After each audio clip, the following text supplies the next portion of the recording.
लेकिन करबला की जंग ऐसी है, मैं 10 साल के बच्चे से पूछूं जरा तुम बताओ करबला में क्या हुआ था, 10 साल का बच्चा उठ करके बताएगा हजरत करबला में क्या हुआ था। करबला में इमाम हुसैन मुस्तफ़ा जाने रहमत का दीन बचाने के लिए करबला में गए थे और उन्होंने अपनी गर्दन कटा के दीन का अलम बुलंद कर दिया है। सुभान अल्लाह। अली अकबर करबला में कुर्बान हुए हैं, अली असगर कुर्बान हुए हैं, गाजी अब्बास अलमदार कुर्बान हुए हैं। तो जंगें तो और भी हुई हैं, वो इतनी मशहूर नहीं।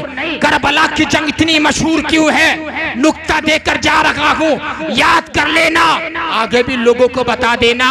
तो उसका जवाब उलमाए किराम ने ये दिया है, कुल्लु मारिकतिन फिद्दीन कानत लिनश्रिद्दीन व मारिकतु करबला कानत लिबकाइद्दीन। यानी उलमाए किराम फरमाते हैं इस्लाम में जो भी जंग हुई है, जंग बदर हो, जंग उहद हो, ग़ज़वा बनी मुस्तलक हो, जंग यमामा हो और जंग मुअत्ता हो, कोई सी भी जंग हो, इस्लाम के अंदर शुरू ज़माने इस्लाम में काफिरों से जब लड़े हैं तो वो जंग जो थी इस्लाम फैलाने के लिए, दीन आगे बढ़ाने के लिए, दीन मोहम्मदी आगे बढ़ाने के लिए। लेकिन करबला की जो जंग है वो किस लिए थी, वो रसूलुल्लाह के प्यारे प्यारे दीन को यजीदियों के नापाक पंजों से बचाने के लिए थी। सारी जंगें इस्लाम फैलाने के लिए थी और करबला की जंग जो थी वो इस्लाम को बचाने के लिए।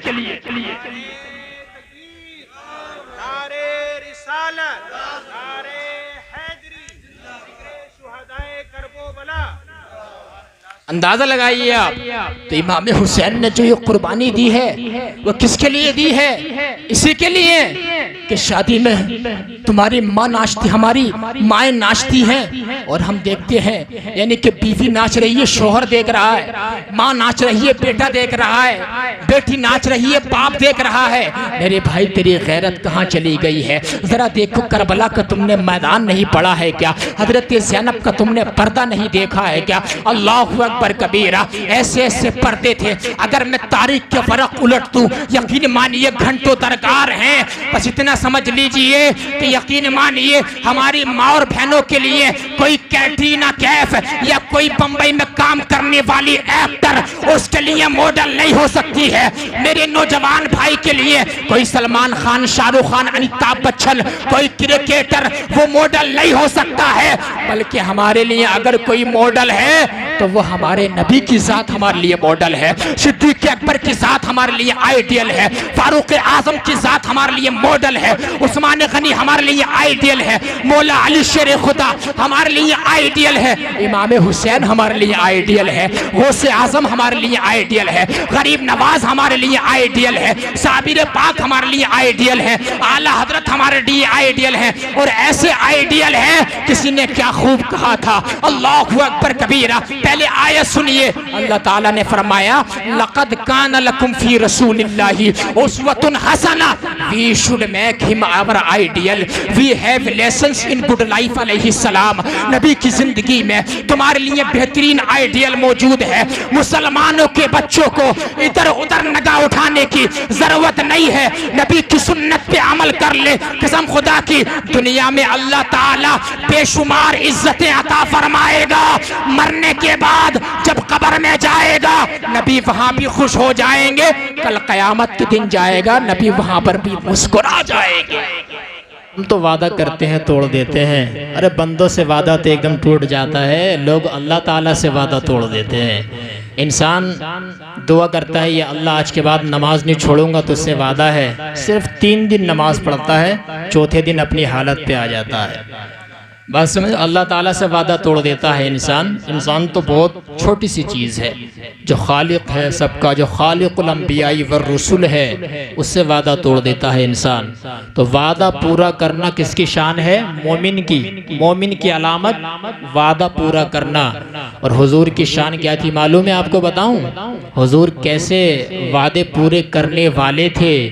मेरे आका सल्लल्लाहु अलैहि वसल्लम से एक उनके गुलाम ने कहा, एक सहाबी ने कहा कि आप यहाँ ठहर जाइए, मैं अभी घर जाता हूँ, किसी काम से वापस आन के आपसे यही मुलाकात करता हूँ। अल्लाहु अकबर। वो तो गया और जाकर के भूल गया, और जाकर के भूल गया, किसी काम में लग गया, मसरूफ़ हो गया, मशगूल हो गया। लेकिन आमना का राज दुलारा रहमतुल लिल आलमीन सल्लल्लाहु अलैहि वसल्लम वहीं पर खड़े रहे। दोपहर गुजर गई, शाम आ गई, लेकिन वो बंदा नहीं आया। क़ज़ाए हाजत के लिए आप जाते थे, फिर वहीं आकर खड़े हो जाते थे। एक दिन गुजर गया, वो बंदा नहीं आया। 2 दिन गुजर गए, वो बंदा नहीं आया। तीसरे दिन वो बंदा आया। अंदाज़ा लगाई 3 दिन हुजूर एक ही जगह पर खड़े रहे। कैसा वादा हुजूर ने किया। क्या हमारे अंदर ये बात है कि हमारे अंदर हुजूर की ये सुन्नत है? अंदाज़ा लगाइए आप कैसा अखलाक। और हुजूर ने उससे कुछ नहीं कहा, ना उसको डांटा ना झिड़का, बस आपने उससे इतना फरमाया कि तूने मुझे मशक्क़त में डाल दिया था। अल्लाहु अकबर। तो वादा पूरा करना ये किसकी सुन्नत है? ज़ोर से बोल दें। नबी की सुन्नत है, नबी की सुन्नत है। सुभान अल्लाह। तो वादा पूरा कर लीजिएगा आप। सबसे पहले तो मैं मुबारकबाद पेश करता हूँ मोहम्मद समीर रज़ा नौशे साहब, उनके अहले खाना को कि उन्होंने ये महफिल सजाई। आप लोग तशरीफ़ लाए, ये नौजवानों के चेहरे देख रहा हूँ मैं। अल्लाह ताला सबको सलामत रखे, सबकी ज़िंदगियों में खुशियाँ भर दे, उम्र खिज़री अता फरमाए, दुनिया में कामयाबी अता फरमाए, आखिरत में सरसब्ज़ व शादाबी नसीब फरमाए।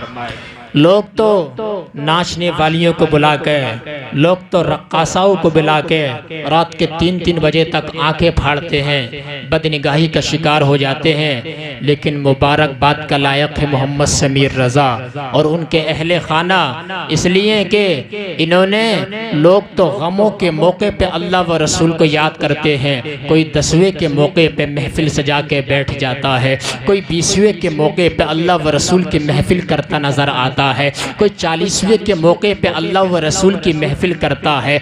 लेकिन वो इंसान खुश नसीब है, वो इंसान बड़ा मुबारकबाद का लायक है। अल्लाह तबारक व तआला जब तुम्हें खुशी दिखाए, जब तुम्हें अल्लाह ताला खुशी के आसार दिखाए, तब तुम्हारा इम्तिहान लिया जाता है। अल्लाह ताला देखता है मुसीबत में ये मुझे याद करता है या नहीं, सब्र करता है या नहीं। और जब खुशी दे देता है अल्लाह ताला, वो देखता है खुशी में ये मुझे भूल जाएगा या शैतान को खुश रखेगा, या मुझे और मेरे नबी की सुन्नत को फॉलो करेगा। अल्लाह तबारक व तआला ये तुमसे देखना चाहता है। अब जरा अंदाजा लगाओ मेरे भाई, होश के नाखून ले होश के कितने ऐसे हैं, जरा देख सोशल मीडिया पे आप भी जुड़े हुए हैं। अल्लाहु अकबर कबीरा। जितने लोग ऐसे हैं जो शादी तक नहीं पहुंच पाते हैं, जिनके सेहरे के फूल नहीं खिलते हैं और वो जो है कब्रिस्तान में दफन हो चुके हैं, वो गड्ढे में जा चुके हैं। जरा देखो कितने एक्सीडेंट रोजाना हो रहे हैं, लोग दुनिया से जा रहे हैं। अल्लाह ताला ने अगर तुम्हें ये दिन दिखाया है तो जिसने महफिल सजाई है अल्लाह ताला भी खुश हो जाता है, रसूलुल्लाह की बारगाह में भी वो बंदा मकबूल हो जाता है। और ये महफिल सजाना, ये समझ लीजिए आप, कोई ये आम बात नहीं है, बल्कि कोई इंसान अगर नमाज पढ़ता है अल्लाह ताला की तौफीक है, रमजान का 15 घंटे का रोजा रखता है अल्लाह ताला की तौफीक है, ज़कात अगर फर्ज है ज़कात निकालता है अल्लाह ताला की तौफीक है, हज अगर फर्ज है हज अदा करता है अल्लाह ताला की तौफीक है। तो तुमने ये महफिल सजाई है, ये तुमने अपनी मर्जी से नहीं, बल्कि ये अल्लाह ताला की तौफीक से तुमने महफिल सजाई है। किसकी महफिल से सजाई है? जोर से बोलो। अल्लाह ताला की मर्जी से। कोई भी नेक काम हो नकीब साहब, ये आदमी जो है अपनी मर्जी से नहीं करता है, बल्कि यकीन मानिए तौफीक शामिल हाल होती है। अंदाज़ा लगाइए ज़रा, आज अपनी शादियों का माहौल देखो मेरे नौजवान भाइयों, थोड़ी देर मेरी तरफ देख लीजिए, बस मैं ज़्यादा लंबा खिताब करने का भी मैं आदी नहीं हूँ। ज़रा अपना शादियों का माहौल देखो, अपनी माँ और बहनों को देखो, गले खुले हुए चल रहे हैं, खुले हुए, अल्लाह पर आधे आधे सीने नज़र आ रहे हैं। हैं। जरा देखो कोई मेरी माँ और मेरी बहन ऐसी होगी कि जिसके सर पे दुपट्टा नजर आ जाएगा, वरना किसी के बाल इधर हैं तो किसी के बाल इधर हैं। मेरी बहन तू किसे पढ़ती है? तूने फातिमा ज़हरा की सीरत को नहीं पढ़ा है, तूने आयशा सिद्दीक़ा की सीरत को नहीं पढ़ा है, तू फैशन लिटरेचर पढ़ती है, तू नावलें पढ़ती है। जिस दिन तू फातिमा ज़हरा की सीरत पढ़ने की आदी बन जाएगी तो समझ जाएगी कि फातिमा नबी की लख्त जिगर का पर्दा क्या था, अल्लाहु अकबर, इमाम हुसैन की बहन ज़ैनब का पर्दा क्या था, तो समझ जाएगी। जिस दिन ये किरदार की बू तेरे अंदर आ जाएगी, तेरी कोख से जो है बच्चा ओबाशी नहीं निकलेगा, बल्कि अल्लाह ताला तेरी कोख से जो बच्चा अता फरमाएगा वो सलाहुद्दीन अय्यूबी बन सकता है, वो खालिद बिन वलीद का किरदार लेके आ सकता है, वो तारिक बिन जियाद का किरदार लेके आ सकता है। जब बच्चे के अंदर ये सिफत आ जाएगी, मुआशरे में इनकलाब आ जाएगा, दुनिया भी अच्छी हो जाएगी, आखिरत भी सरसब्ज़ व शादाब हो जाएगी।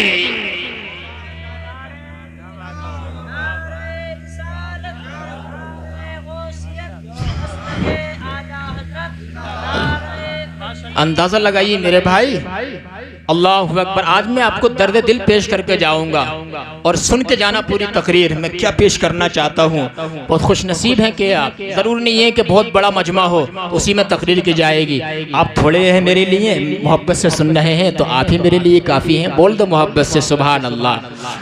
अंदाज़ा लगाइए ज़रा, लोग सिर्फ गमों के मौके पे अल्लाह व रसूल को याद करते हैं, खुशियों के मौके पे भूल जाते हैं। अल्लाह अकबर। ज़रा देखो कितने मेरे भाई ऐसे हैं जो शादियों के मौके पे मेहंदी लगा लेते हैं हाथ में। आप कहेंगे सही साहब आप भी मेहंदी पे बोल रहे हैं। अरे ये बताओ ज़रा, सोसाइटी में मुआशरे में जो गलत रसूमात हैं वो नाइब रसूल नहीं बताएगा तो कौन बताएगा? गलत रस्मों को आले रसूल ख़त्म नहीं करेगा तो कौन ख़त्म करेगा? ज़रा देखो मेहंदियां लगाई जाती है, तुम्हें मालूम नहीं है क्या? अबू दाऊद शरीफ की हदीस पाक है, मदीने में एक मुखन्नस अपने हाथों पे मेहंदी लगा के आ गया था। रहमतुल लिल आलमीन ने, रहमत वाले नबी ने सहाबा से कह के उसे मदीने से बाहर करवा दिया था। अल्लाहु अकबर कबीरा। अंदाजा लगाइए जरा, जो ना मर्द होता है ना औरत होता है, जब उसको हुजूर ने जो रहमतुल लिल आलमीन है मदीने से बाहर करा दिया, और तुम तो अल्लाहु अकबर कबीरा हाथों पे कितनी मेहंदियां लगवाते हो। जो औरतों का काम है वो औरतों का रहने दो, जो मर्दों का काम है वो मर्दों को करने दो। औरतों का काम मर्द करेंगे या मर्द का काम औरतें करेंगी। अल्लाह ताला ला यक़बलुल्लाहु फ़र्ज़न वला नफ़ला, अल्लाह ताला ऐसे इंसान का न फर्ज कबूल फरमाता है, न कोई नफल नमाज कबूल फरमाता है, न कोई रोज़ा कबूल फरमाता है। तो जो अल्लाह ताला ने हुक्म दिया है उस पर अमल करो, फर्ज को फर्ज के खाने में रखो, वाजिब के खाने में रखो, हराम को हराम के खाने में रखो, मुस्तहब को मुस्तहब के खाने में रखो। ये चीज हमारे अंदर आ जाए तो हमारे ऊपर अल्लाह ताला का खुसूसी फजल करम नाजिल हो जाएगा। ये चीज हमारे अंदर आना चाहिए। अल्लाहु अकबर। हम सिर्फ गमों के मौके पे याद करते हैं, मेरे भाइयों खुशियों के मौके पे याद किया करो। अल्लाह ताला हमारा इम्तिहान लेता है। शादी के मौके पे रक्कासों को बुलाते हो, 50-50 हज़ार रुपए लुटा दिए जाते हैं, लाख रुपया उसके ऊपर खर्च कर दिया जाता है। अल्लाहु अकबर कबीरा। खुशियों के मौके पे अल्लाह को भुला देते हो, रसूलुल्लाह की सुन्नत का कत्ल करते हो। हम तो सुन्नतों के कातिल हैं, कातिल। हमारा मुआमला ये नहीं होना चाहिए। कभी हमने भुला दिया अल्लाह को, कभी हमने याद रखा अल्लाह को, बल्कि हमारा मुआमला क्या होना चाहिए? हमारा मुआमला ये होना चाहिए कि उन्हें जाना, उन्हें माना, ना रखा गैर से काम। लिल्लाहिल हम्द में दुनिया से मुसलमान गया।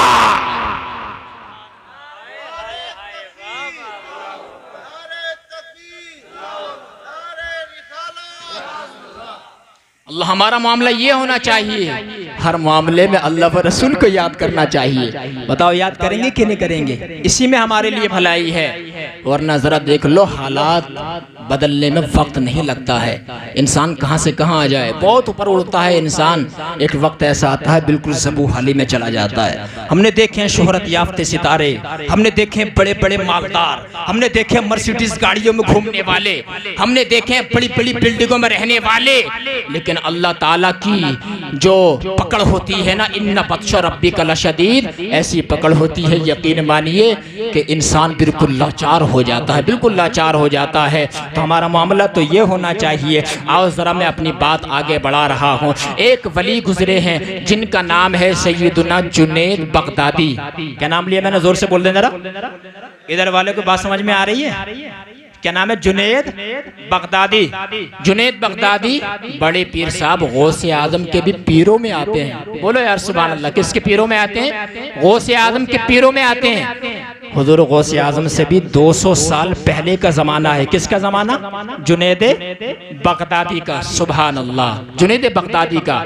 जुनैद बगदादी के पास ना एक औरत आई। उस औरत ने आकर के कहा कि हजरत ये बताइए कि किसी इंसान की शादी हुई भी हो, शादीशुदा हो, तो क्या वो दूसरा निकाह कर सकता है? तो आपने इजाज़त दे दी, हाँ शरीयत में इजाज़त है, दूसरा निकाह इंसान कर सकता है। लेकिन उस औरत ने मालूम है क्या जवाब दिया? कहा अगर इस्लाम मुझे इजाज़त देता, अगर शरीयत मुझे इजाज़त देती नकाब उलटने की, पर्दा हटाने की, तो तुम देखते अल्लाह ने मुझे कितना खूबसूरत बनाया है, कितना ब्यूटीफुल बनाया है। तुम मुझे देखते कि जिस इंसान के निकाह में इतनी खूबसूरत औरत हो, वो इंसान किसी दूसरी औरत की तरफ देखेगा क्या? उसको ज़रूरत है क्या? जब इतना कहा तो जुनैद बगदादी रहमतुल्लाहि ताला अलैहि ने जब ये सुना तो ना वो बेहोश हो गए। जुनैद बगदादी बेहोश हो गए। अंदाजा लगाइए आप, जुनैद बगदादी बेहोश हो गए। अब आप पूछेंगे सही साहब बेहोश होने की वजह क्या थी? अंदाजा तो लगाइए। आज जरा देखो इख्तिलात देखिए, मर्द और जन का इख्तिलात। इधर जुनैद बगदादी बेहोश हो गए। आज तो जरा देखो, बुरी रस्म को बुरा कह रहा हूँ, अपने दिल पे लेके मत जाना और इसको बुरा मत समझना। आज जरा देखो मेहंदी भी लगाई जाती है और गैर मुस्लिमों की रस्म हमारे यहाँ जो हल्दी का मामला आ गया है। जरा देखो तुम्हारे इस गांव के अंदर ही नहीं है, कितने गांव ऐसे हैं जो इस चपेट में, जो इस लपेट में आ चुके हैं। मेरे भाई सच्ची बात कड़वी होती है, दिल की तख्ती पे नोट कर करके ले जा। वो क्या है? तुम देखो जरा, हल्दी का इस्लाम में कोई रिवाज कहीं नहीं है, हिंदुआनी रिवाज है। सब लोग मिलके, औरतें मर्द मिलके लगाते हैं हल्दी, जो कि सरासर नाजायज और हराम है। मिलके अगर लगाएंगे तो उपटा लगा सकता है आदमी तन्हाई में। अगर इस नियत से हल्दी लगा रहा है मेरे बदन की सफाई हो जाए तब तो लगा सकता है, लेकिन जब मिल के लगा रहे हैं, अफरा तफरी का माहौल है, उसकी इस्लाम इजाजत नहीं देता है। इतनी बात, मेरी बात आप याद रख लीजिएगा। अल्लाहु अकबर कबीरा। मेरे भाई हिंदुओं ने रस्मों को फॉलो करते हो, कोई किसी एक्टर को फॉलो करता नजर आता है, कोई किसी को फॉलो करता है, कोई किसी अमीर को फॉलो करता है। फिर तुमने वो हदीस पाक नहीं सुनी क्या? नबी ने फरमाया मन तशब्बह बिकौमिन फहुवा मिनहुम, जो जिस कौम से मोहब्बत करेगा वो कल क़यामत के दिन उसी में से उठाया जाएगा, वो उन्हीं में से है। अगर हमने किसी से प्यार किया दुनिया में, दुनियादार से, तो क़यामत के दिन हम उसी के साथ उठाए जा सकते हैं। और अगर तुमने प्यार किया है आमना के लाल से, कल क़यामत के दिन नबी अलैहिस्सलाम के झंडे के नीचे तुम्हें साया मिल जाएगा। सुभान अल्लाह। और अगर आका ने करम फरमा दिया कि दुनिया में मेरी सुन्नतों पे अमल करके आया है, आका मुस्कुरा गए और तेरी तरफ देख लिया, तो हुजूर जो है शफाअत कुबरा करके तुमको जन्नत का भी हकदार बना दिया जाएगा। तो जुनैद बगदादी के पास औरत आई, नकीब साहब, औरत आई। उसने कहा मैं इतनी खूबसूरत हूँ, अगर मैं चेहरा उन्हें उठा के दिखाऊं ना तो मेरा शोहर दूसरी तरफ देखेगा क्या? अल्लाह के वली का मामला अलग होता है। वही मामला है ना कि उल्टी ही चाल चलते हैं दीवानगाने इश्क, आंखों को बंद करते हैं दीदार के लिए। सुभान अल्लाह। जुनैद बगदादी की जब आंख खुली, मुरीदों में कुछ सादा से लोग थे, उन्होंने कहा हुजूर आप बेहोश क्यों हो गए थे? आपने फरमाया बात ये है, वो जो औरत आई थी ना मेरे पास, जिसने ये कहा कि मैं इतनी खूबसूरत हूँ, मेरे जहन में ये सवाल आया, कल क़यामत के दिन अल्लाह ताला ने अगर ये पूछ लिया, ए मेरे बंदे अल्लाह ताला की फरमान है, हदीस कुदसी है कि मैंने अगर अपनी अजमत के पर्दे हटा दिए, अपने और बंदे के दरमियान अपनी अजमत के मैंने पर्दे हटा दिए, तो ये बंदा कहेगा कि मेरा अल्लाह इतना खूबसूरत है। बोलो यार, बोलो बोलो सुभान अल्लाह, अल्लाह इतना खूबसूरत है। तो जुनैद बगदादी कहने लगे जिस इंसान के पास इतना हसीन माबूद हो, जिस इंसान के पास इतना खूबसूरत खुदा हो,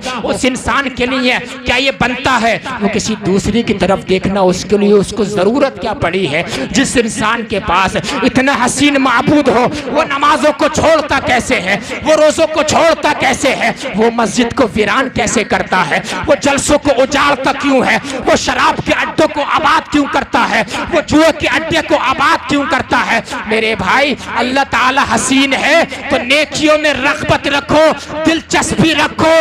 आज तो लोग नेकियों को छोटा समझते हैं, गुनाह को भी छोटा समझते हैं, नेकी को भी छोटा मत समझना। मेरे आका ने फरमाया था, आयशा नेकी को छोटा मत समझना, इसलिए कि जो नेकी अल्लाह को राज़ी कर देगी वो छोटी नहीं होती है बल्कि वो बहुत बड़ी होती है। और गुनाह को भी छोटा मत समझना, इसलिए कि जो गुनाह अल्लाह ताला को नाराज कर देता है वो छोटा नहीं होता है बल्कि बहुत बड़ा होता है। अब जरा अंदाजा लगाइएगा, लोग कहते हैं कि हम तो बड़ी नेकी करेंगे, हज करेंगे, उम्रा करेंगे, सर्दियों में 1000 लोगों को कंबल बांटेंगे, खाना खिलाएंगे। मेरे भाई, नेकी नेकी है, छोटा मत समझ नेकी को। नेकी तो कल क़यामत के दिन तुम्हें एक एक नेकी की ज़रूरत पड़ेगी। तुम जितने लोग यहाँ बैठे हो, अगर अल्लाह ताला को तुम्हारा बैठना पसंद आ गया तो कसम खुदा की अल्लाह ताला हो सकता है तुम्हारी इसी में बख्शिश फरमा दे। नेकी को छोटा मत समझना, नेकी नेकी होती है। बल्कि मैंने पढ़ा है, किताबों के अंदर आया है, मेरी तरफ देखिए, आका ने फरमाया, हमारे इस्लाम में तो आया है कि रास्ते में कोई कंकर पत्थर या तकलीफ देने वाली कोई चीज रास्ते में पड़ी हो, अगर तुम उसे हटा दो, रास्ता साफ कर दो, तो नबी ने फरमाया इधर तू कंकर पत्थर से रास्ता साफ कर देगा, उधर अल्लाह ताला तेरे लिए जन्नत का रास्ता साफ कर देगा, तेरे लिए जन्नत का रास्ता साफ कर दिया जाएगा। अंदाजा तो लगाओ जरा मेरे भाइयों, नेकी नेकी होती है, नेकी को छोटा नहीं समझना चाहिए, गुनाह को भी छोटा नहीं समझना चाहिए। तुम रास्ते से तकलीफ देने वाली चीज को हटा दोगे, इधर साफ कर दोगे, अल्लाह ताला तुम्हारे लिए जन्नत का रास्ता साफ कर देगा। सुभान अल्लाह। अंदाजा लगाइए, ये जुनैद बगदादी ने फरमाया, जिसके पास इतना हसीन माबूद हो वो दूसरे की तरफ देखने की उसे जरूरत है क्या? दुनिया की तरफ मगन होने की उसे जरूरत है क्या? नहीं, हमारा माबूद बहुत खूबसूरत है, बहुत हसीन है, अजमत वाला, रब्बुल उला, जिसने सारे नबियों को पैदा किया है, जिसने सारे रसूलों को पैदा किया है। अंदाजा लगाइए जरा आप मेरे भाइयों, जरा अंदाजा लगाइए। आज जरा देखिए, अल्लाहु अकबर कबीरा।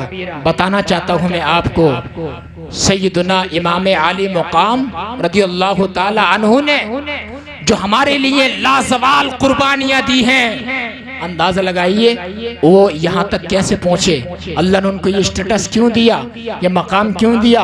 इसलिए कि वो नबी से सुन चुके थे। नबी ने फरमाया था, अना मिरआतु जमालिल हक। नबी ने फरमाया कि मैं जो हूँ अल्लाह ताला की खूबसूरती का आईना हूँ। बोल दो सुभान अल्लाह। इमाम हुसैन देख चुके थे कि जब पैदा होने वाले हमारे नाना इमामुल अंबिया ऐसे हैं तो हमारे नाना हमारे नबी को बनाने वाला खुदा कितना खूबसूरत होगा। सुभान अल्लाह। यही इमाम हुसैन है जिन्होंने इतनी अजीम कुर्बानियां दी हैं, ऐसी कुर्बानियां दी हैं जिनको कयामत तक याद रखा जाएगा। सुभान अल्लाह, कयामत तक याद रखा जाएगा।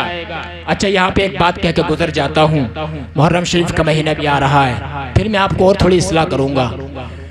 इस्लाम में बहुत सारी जंगें हुई हैं, आपको मालूम है जंगे बदर भी हुई है। कौन सी जंग, जोर से बोलो जरा। जंगे बदर। जंगे बदर में आपको मालूम है कितने मुसलमान शहीद हुए? 14 मुसलमान शहीद हुए जंगे बदर में, और 1000 काफिर थे, मुसलमान 313। कितनी बड़ी जंग है। इस्लाम में सबसे पहली जंग जंगे बदर। अल्लाहु अकबर। लेकिन जंगे बदर इतनी मशहूर नहीं है, लोग इतना जानते नहीं है, अपनी गुफ्तगू में तुम जिक्र नहीं करते हो। जंगे बदर इतनी मशहूर नहीं है। अब आप आगे बढ़िए मेरे भाइयों। एक जंग हुई है इस्लाम में, जंगे मोत्ता। जंगे मोत्ता में क्या था मालूम है? जंगे मोत्ता में यकीन मानिए, जंगे मोत्ता में रूमी जो उस टाइम सुपर पावर ताकत थी, रूमी के लोग आ गए और अरब के ईसाई आ गए। 2 लाख की फौज से कुल 3000 मुसलमान टकरा गए। मुसलमान टकरा गए। इतनी बड़ी जंगे मोत्ता हुई है। जंगे यमामा में देखिए, जंगे यमामा में कुल 24,000 मुसलमान थे, 40,000 काफिर थे। लेकिन अंदाजा लगाइए 1200 मुसलमान शहीद हुए। 1200 मुसलमानों में 700 मुसलमान ऐसे थे जो हाफिज कुरान थे। बोल दो सुभान अल्लाह। जो हाफिज कुरान थे। अंदाजा लगाइए कितनी बड़ी जंग है। 700 सहाबा शहीद हुए। आगे बढ़ो, जंगे खंदक भी हुई है, जंगे अहज़ाब भी हुई है, ग़ज़वा बनी मुस्तलक़ भी हुई है। इस्लाम में जंग उहद भी हुई है। जंग उहद के अंदर हुजूर के चचा हज़रत हमज़ा बिन अब्दुल मुत्तलिब, जिनसे हुजूर बहुत ज़्यादा प्यार करते थे। सुभान अल्लाह, कितना प्यारा नाम है हमज़ा बिन अब्दुल मुत्तलिब। आज तो लोग नाम भी बड़े अजीब रखते हैं, पिंकू पिंकू, सोनू पोनू, आशू शाजू, घसीटा मसीटा, ये नाम लोग आज रखते हैं। ये कोई नाम रखने हैं मेरे भाई? नाम अगर रखना है तो नबियों के नाम पे नाम रखो। अगर नाम अच्छा होगा उसकी तासीर अच्छी होगी। मैंने पढ़ा है, किताब में आया है, जिसका नाम मोहम्मद होगा कल क़यामत के दिन अल्लाह ताला बुलाएगा, मोहम्मद मेरे पास आ जाओ। जितने लोगों के नाम मोहम्मद होंगे, अहकाम शरीयत में आला हजरत ने लिखा है, सब आ जाएंगे। अल्लाह फरमाएगा मैंने तो अपने हबीब को बुलाया है, तुम क्यों आ गए? वो अर्ज करेंगे रब हमें ऐसा लगा कि तूने हमें बुलाया है। अल्लाह फरमाएगा जब तुम आ ही गए हो और तुम्हारा नाम मेरे हबीब के नाम पर है, तो वह इज्जती व जलाली, मुझे अपनी इज्जत और जलाल की कसम है, मैं आज तुम्हें अजाब नहीं दूंगा, बल्कि अपने हबीब के नामे मोहम्मद के सदक़े में तुम सबको मैं जन्नत का हकदार बना दूंगा। सुभान अल्लाह, जन्नत का हकदार बना दिया जाएगा। इसलिए बच्चों के नाम भी अच्छे रखने चाहिए। हुजूर के चचा जंग उहद में शहीद हुए, उनका मुसला किया गया, नाक भी काटी गई, कान भी काटे गए, और उनका कलीजा चीर के सीना चाक करके कलीजे को चबाया गया हजरत हमजा के। अब मेरे भाइयों जरा देखना कितनी बड़ी जंग हुई है। अब जब उनके कफन का इंतजाम आया तो अगर कफन चेहरे पे ढकते थे तो पैर खुल जाते थे, पैर पे ढकते थे तो सर खुल जाता था। आका ने फरमाया सर ढक दो, पैरों पे घास डाल दो और पैरों को ऐसे ही इसको दफना दिया जाए। अल्लाह अकबर। इतनी बड़ी जंग हुई है जंग उहद। जंग उहद भी हुई है, जंग बदर भी हुई है, ग़ज़वा बनी मुस्तलक़ भी हुई है, जंग यमामा भी हुई है, जंग मोत्ता भी हुई है। लेकिन तुम्हें ज्यादा मालूम नहीं है, ये इतनी जंगे हुई है लेकिन जरा देखो ज्यादा मशहूर नहीं है, ज्यादा लोग जानते नहीं है। ये हमारे लिए आइडियल है। किसे समझ लिया है हमने मेरे नौजवान भाइयों? किसे समझ लिया हमने? किसे समझ लिया हमने यार आइडियल? अंदाजा लगाइए जरा, इधर उधर भागते हैं, इधर उधर भागते हैं, नबी की सुन्नतों के कातिल हैं हम। थोड़ा और सुना दें, 10-5 मिनट इधर हो जाए तो कोई दिक्कत तो नहीं है? दुरूद शरीफ पर 10 सुनाइए फिर। अल्लाहुम्मा सल्ली अला सय्यिदना मौलाना मुहम्मद बारिक वसल्लम सलातो वसलाम अलैका या रसूल अल्लाह सल्लल्लाहु अलैहि वसल्लम। जरा देखो यार शादियों का माहौल देखो, बेचारे गरीब आदमी ने ना कुल 1000 लोगों के खाने का इंतजाम होता है ना, 1500 लोगों का खाने का इंतजाम है, 2000 लोगों के खाने का इंतजाम होटलों के अंदर। जरा देखो अपने शादियों के बाद का माहौल देखो, कसम खुदा की इतना इतना कई मन खाना बाहर फेंका जाता है। दुनिया के दूसरे हिस्सों को देख लो, फलस्तीन को देख लो, गज़ा को देख लो, रफा को देख लो, भारत के अंदर ही देख लो, कितने ऐसे हैं हमारे मुसलमान भाई जो है फुटपाथ पे सो जाते हैं, भूखे प्यासे सो जाते हैं, और हम क्या है सिर्फ खाना खाते हैं टेबल पे बैठकर। सिर्फ एक मुंह लेग पीस के अंदर मारते हैं, सारा टेबल के नीचे फेंक दिया जाता है। यार कदर करो कदर। नबी ने फरमाया था खाने की इज्जत कर लेना। जिस कौम से रोटी रूट के चली जाती है, जिस कौम से खाना रूट के चला जाता है फिर वापस नहीं आता है, अक्रिमुल खुब्ज़, रोटी की इज्जत करो। नबी की सुन्नत ये है जितना खाओ इतना ही प्लेट में उतारो, ये नबी की सुन्नत है। ऐसा नहीं कि बहुत ज्यादा उतार लिया फिर तुमने नीचे को फेंक दिया, ये बर्बादी है, बर्बादी, और ये फजूल खर्ची है। और फजूल खर्ची के बारे में अल्लाह फरमाता है फजूल खर्ची करने वाले शैतान के भाई हैं, भाई। और जो शैतान का भाई हो जाता है वो बर्बाद हो जाता है, वो कामयाब नहीं होता है, वो नाकाम रहता है, वो खाइब व खासिर रहता है। जरा देखो, नबी ने तो यहाँ तक फरमाया तुम्हारे दस्तरखान पे ना अगर कुछ रोटी का लुकमा, बोटी या कुछ गिर जाए ना तो उसको साफ करके उठा करके खा लो। तुम्हें नहीं मालूम अल्लाह ताला ने खाने के कौन से हिस्से में बरकत रखी है। सुभान अल्लाह। पहले के ये बुजुर्ग बैठे हैं, इनसे पूछ लीजिए आप भी बैठे, सब बैठे हैं। पहले लोग जो है उंगलियों को चाट लिया करते थे खाना खाने के बाद। क्यों चाटते थे भाई, कभी गौर किया आपने? इसलिए कि तुम्हें नहीं मालूम खाने की बरकत क्या मालूम अल्लाह ताला ने उंगलियों के अंदर रख दी हो। सुभान अल्लाह। और पहले के बुजुर्ग उठते बैठते सुभान अल्लाह, अल्हम्दुलिल्लाह, अल्लाहु अकबर, ला इलाहा इल्लल्लाह पढ़ते थे। आज तो मोबाइल ने सब खत्म कर दिया है, सब खत्म। 3 लोग बैठे हैं ना, 3 लोग बराबर में एक दूसरे से बात नहीं करते हैं। नकीब साहब बात ही नहीं करते हैं, सिर्फ मोबाइल में देखते हैं। अंदाजा लगाइए, एक आदमी दूर से सफर करके आया कि यार हमसे बात कर ले, वो अपने मोबाइल में बिजी है। इसका मतलब तुमसे ज्यादा अहमियत वो मोबाइल को दे रहा है। शर्म करो, होश के नाखून लो। अपने बुजुर्गों का रास्ता मत छोड़ो, उनकी रविश मत छोड़ो, तरीका मत छोड़ो उनका। अल्लाह अकबर। बस आखिरी सुन्नत बता रहा हूँ फिर अपनी बात खत्म कर रहा हूँ। अल्लाह नबी ने फरमाया अगर तुम्हारे दस्तरखान पे अगर कुछ गिर जाए तो मेरे भाई उसको उठा करके खा लिया कर, इसलिए कि अल्लाह तबारक व तआला तुम्हारे किस खाने का कौन से हिस्से में बरकत रखी है। एक सहाबी जिनका नाम है हजरत हुज़ैफा इब्ने यमान, बोल दो यार जोर से सुभान अल्लाह, अरे जोर से बोलो यार सुभान अल्लाह। लब्बैक या रसूल अल्लाह। क्या नाम लिया मैंने? हुज़ैफा इब्ने यमान। हुज़ैफा इब्ने यमान कौन है मालूम है? हुजूर के सहाबी। सहाबी कौन है जानते हैं? सहाबी की डेफिनेशन ये है जिसने हुजूर को देखा हो, ये हुजूर की खिदमत में हाजिरी दी हो चाहे थोड़ी देर के लिए, और उसका इस्लाम पर मौत हो गई हो, उसको सहाबी रसूल कहा जाता है। जैसे कि सिद्दीक अकबर, फारूक आज़म, इमाम हसन, इमाम हुसैन, ये सब सहाबी है। तो हजरत हुज़ैफा इब्ने यमान ने ईरान में जो किसरा महल है उसको फतह किया। हजरत हुज़ैफा इब्ने यमान ने, जिनको फातिह ईरान कहा जाता है। अल्लाहु अकबर कबीरा। अब जरा देखना, बहुत शानदार महल था, जैसे आज बहुत बड़ा महल बन जाए, जैसे लुलु मॉल खुला हुआ है, स्वार में सब चीज बहुत सारी चीजें खुल गई हैं, मुरादाबाद में बहुत सारे मशहूर हैं, बिल्डिंगें लोग देखने के लिए जाते हैं। ऐसे ही उस जमाने में ईरान में सुपर पावर ताकत किसरा थी, किसरा।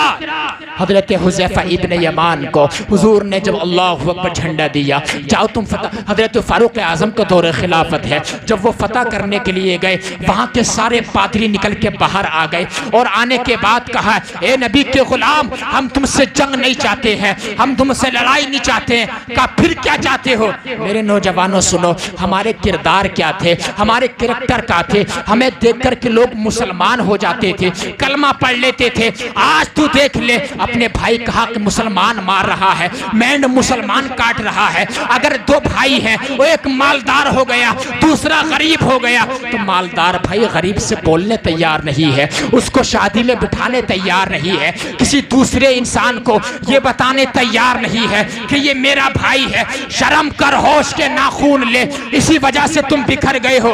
हुज़ैफा इब्ने यमान से कहा कि तुम सिर्फ इतना करो, हमारे साथ ना महल में बैठ के खाना खा लो, हम फतह किला तुम्हारे हाथों में चला जाएगा, कामयाबी तुम्हारी हो जाएगी। बोल दो यार सुभान अल्लाह। हजरत हुज़ैफा इब्न यमान महल के अंदर गए, बादशाह के सामने खाना खाने लगे। नबी के गुलाम है, गुलाम जब खाना खाने लगे ना तो हाथ से लुकमा नीचे गिर गया। जब लुकमा नीचे गिरा, अंदाजा लगाइए मेरे भाइयों, तो हजरत हुज़ैफा ना उसको उठा के खाने लगे। बराबर में जो शख्स बैठा था उसने कोहनी मारी, कहा ये क्या कर रहे हो? सुपर पावर ताकत है ईरान की, किसरा का महल है। लोग क्या कहेंगे कि ये बड़े नदीदा किस्म के लोग हैं, गिरे पड़े निवाले को उठा करके खा रहे हैं। जब इतना कहा उसने तो हजरत हुज़ैफा इब्न यमान ने कहा, ऐसा जवाब दिया था जो हमारा ईमान होना चाहिए क़यामत तक के मुसलमानों के लिए। वो जुमला मिशअले राह की हिदायत रखता है। हजरत हुज़ैफा इब्न यमान ने क्या कहा मालूम है? जब गिरे पड़े लुकमे को उठा करके खाने लगे, बादशाह सामने बैठा है, सुपर पावर ताकत है, किसरा का महल है, तुम तो नबी की सुन्नतों को छोड़ते हो। कसम खुदा की, नबी की सुन्नतों को क्या, फर्ज को छोड़ते हो, नमाजें भी नहीं पढ़ते हो, फजर में भी गायब, ज़ोहर में भी, असर में भी, मगरिब में भी, इशा में भी। जरा वो देखो नबी की सहाबी कैसे थे, ऐसे नहीं थे वो, ऐसे ही हमने उनका दामन नहीं पकड़ लिया है। उन्होंने क्या जवाब दिया मालूम है? फरमाया, अतरुक सुन्नत रसूलिल्लाही लिहाउलागिल हुमका। क्या फरमाया नबी के सहाबी ने? कि मैं गिरा पड़ा लुकमा उठा के खाऊंगा, इसलिए कि क्या मैं इन बेवकूफ़ों की वजह से रसूलुल्लाह की प्यारी प्यारी प्यारी प्यारी सुन्नत को छोड़ दूं। हजरत हुज़ैफा ने इतना कहा, अल्लाहु अकबर। क्या फरमाया? अगर चाहिए बादशाह और उसके जो सिपाही हैं, मुलाजिमीन मेरी इज्जत करें, मेरी रिस्पेक्ट करें, ये मेरी इंसल्ट करें, मुझे यहाँ से निकाल दें, ये मेरी बात सुने, ये मेरी बात को रद्द कर दें, लेकिन मैं इन बेवकूफ़ों की वजह से आका की सुन्नत को नहीं छोड़ सकता और नबी की सुन्नत पर मैं अमल करूंगा। इसलिए कि आका ने फरमाया था, मन तमस्सक बिसुन्नती, जिसने मेरी सुन्नत पे अमल किया, एक सुन्नत को जिंदा कर दिया, तो अल्लाह ताला उसके खाते में 100 शहीदों की शहादत का सवाब लिख देगा। और नबी ने फरमाया, मन अहब्ब सुन्नती, जिसने मेरी सुन्नत से प्यार किया, फकत अहब्बनी, उसने मुझसे प्यार किया, वमन अहब्बनी, और जिसने मुझसे प्यार किया, काना मइया फिल जन्ना, वो जन्नत में भी मेरे साथ जाएगा, वो जन्नत में भी नबी के साथ जाएगा। अंदाजा लगाइए मेरे भाई, ये नबी की सुन्नत मैंने बताई और चंद बातें मैंने आपको बता दी। वादा भी पूरा करना, ये भी मैंने शुरू में आपको बताया। बात समझ रहे हैं? खुशी के मौके पे भी अल्लाह व रसूल को याद करना, ये मैसेज है आपके लिए नौजवानों, मैसेज है आपके लिए। मैं आपको बता दूं, आखिर में एक बात कहे बगैर रहूंगा नहीं। जमाना गुजर रहा है, तुम इतने लोग बैठे हो, कोई मुझे बता सकता है कि किसी की बेटी की या किसी की बेटे की शादी नहीं हो रही हो? सबकी शादी होती है, किसी के बेचारे की सुख में हो जाती है, किसी के दुख में हो जाती है, किसी की लेट हो जाती है, किसी की जल्दी हो जाती है, सबकी होती है। कोई ऐसा इंसान है कि जो भूखा मर रहा हो, अपने मोहल्ले में इलाके में जो भूखा सो रहा हो, 30 साल उम्र आ गई, 40 साल उम्र है, आज तक तुम भूखे नहीं सोए हो? सबको अल्लाह ताला रोजी देता है, तो रोजी के पीछे भाग रहा है, बेटे की शादी के पीछे भाग रहा है, शादी के चक्कर में अल्लाहु अकबर की नमाज़ें गायब है, रोजे गोल है। अंदाजा लगाओ, जब तेरे बच्चों की शादी भी हो जाएगी, तुझे रोजी भी मिलेगी, दोनों चीजें मिल रही हैं, अल्लाह ने वादा कर लिया है, तो फिर किसी और की तरफ भागता क्यों है? क्यों नहीं आता है अल्लाह ताला की तरफ? फफिर्रू इलल्लाह, आओ दौड़ करके अल्लाह ताला की तरफ। अरे वो बारगाह तो ऐसी बारगाह है, कसम खुदा की, किसी इंसान के पास जो है बार बार जाने से इज्जत घट जाती है, लेकिन मस्जिद में 5 मर्तबा रोजाना आने से इज्जत घटती नहीं है, बल्कि इज्जत बढ़ जाती है। अल्लाह ताला इज्जतें बढ़ा देता है। मेरे भाइयों, ये अल्लाह ताला की बारगाह है, आओ इसकी तरफ पलट करके आओ, वरना देखो हमारे हालात। मैं जहां से आया हूं ना, गागन नगला शरीफ से, अभी सिर्फ परसों की बात है, उस बच्चे का तीजा आज ही हुआ है। सिर्फ वो 18 साल का यंग बच्चा मैं क्या समझाना चाह रहा हूँ आप और आप क्या सुन रहे हैं। जब वो निकला ना गाड़ी से, बहुत तेज उसने गाड़ी चलाई, मालूम नहीं कितनी तेज थी, बहुत तेज गाड़ी चलाई। जवान बच्चा, बहुत तंदुरुस्त, लंबा चौड़ा, यंग, जब गाड़ी चलाता रहा, जब स्पेस उसने दिया और ब्रेक लगाए, गाड़ी उसके काबू में नहीं आई। सिर्फ परसों की बात बता रहा हूं, मैंने उसकी जनाजे में शिरकत की है। अल्लाह अकबर, उनके घर के हालात क्या थे। नौजवानों, एक बात समझाना चाहता हूं इस वाकये से। जब उसकी गाड़ी, जब वो एक्सीडेंट उसका ऐसा खतरनाक वाला हुआ कि 8 दिन सिद्ध हॉस्पिटल में मुरादाबाद के अंदर वो रहा। 8वें दिन उसने दम तोड़ दिया। क्या हालात थे उसके घर के। अल्लाह अकबर कबीरा। मैं यही बताना चाहता हूँ उसके दिल में क्या क्या ख्वाहिश होगी कि मुझे बहुत सारा पैसा जमा करना था, मुझे मकान बनाना था, मुझे शादी करनी थी, शादी भी नहीं हुई, उससे पहले ही कब्रिस्तान में मिट्टी का बन गया है, मौत का लुकमा बन गया है। अगर अल्लाह ताला ने तुम्हें शादी का मौका दिखाया है तो ये महफिलें कराया करो, जैसा कि मोहम्मद समीर ने कराई है, उनके घर वालों ने कराई है। ये महफिलें करा लिया करो। ये अल्लाह ताला तुम्हें मौके देता है, नहीं मालूम कब मौत आ जाए, तुम्हारी रूह कब्ज़े अंसरी से परवास कर जाए और कब तुम लुक़मा अजल बन जाओ, कब तुम्हारी सांस जो है मोती बन के हवा में बिखर जाए। मेरे भाइयों, वक्त है, वक्त आज वक्त है, कल वक्त नहीं होगा।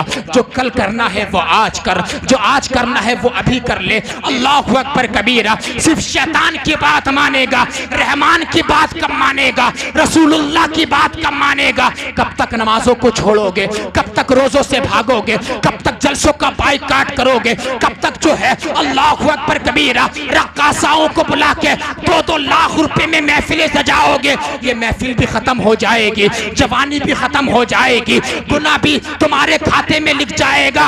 याद रख ले, जो नेकी कर जाओगे वो भी तुम्हारे खाते में लिखी जाएगी। और जब कल क़यामत का दिन आएगा, अल्लाह ताला कुरान में फरमाता है, ला युगादिरु सगीरतुम वला कबीरतन इल्ला अहसाहा। कल क़यामत के दिन जब नामा-ए आमाल ओपन किया जाएगा, जब नामा-ए आमाल खोला जाएगा, छोटी बड़ी हर चीज इसके अंदर लिखी हुई होगी। बंदा कहेगा इसके अंदर तो छोटा बड़ा सभी कुछ लिखा हुआ है, इसमें तो कुछ छोड़ा ही नहीं है। अल्लाह अकबर। बस यही मेरा पैगाम है, इतनी छोटी सी तकरीर करने का।